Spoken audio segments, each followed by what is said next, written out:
एबे वकील संघ जानी ना कौ सर्कुलर रे बा कौ निर्देशनामा रे जिल्ला रु आज यही जानलु एडीएम मैडम ठारू जे ऑलरेडी सेटलमेंट कमिशन को विड्रॉ करा जाइछि। आश्चर्य लगुच जिला वकील संघ जानबनी ये गोटे कोर्ट उठी जिला प्रशासन निजर अक्षमता आम आगे प्रकाश कला। क्षोभर सहित कहवा चाहूँगी जड़े वकिल हिसाब से नयगढ़वासी हिसाब से नयगढ़ साधारण जनतार समस्या को नयगढ़ वकिल संघ ही गुरुत्व दे था एवं आज प्रतिवाद करुच्ची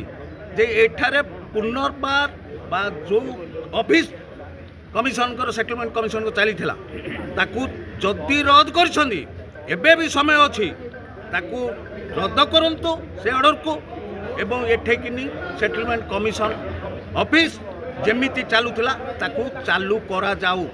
वकील संघर परामर्श कौन ओडिशा रे नियाहिनी एठे भी नियाहिनी कि कौन प्रकार कम्युनिकेशन साधारणतः गोटे वकील कोर्ट जदि कौन ठीक ट्रांसफर हुए को केस ट्रांसफर हुए जदि कौन कोर्ट नुआ चले बा रद्द करा जाए तार एक निर्देशनामा जिला जज हूँ बा जिला मजिस्ट्रेट कलेक्टर जे कि डीएम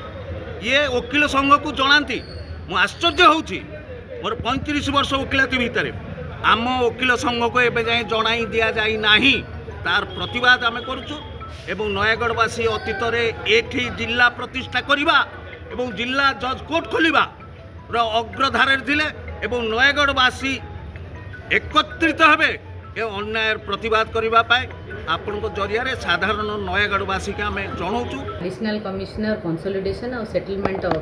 कोर्ट ये स्थानांतर होती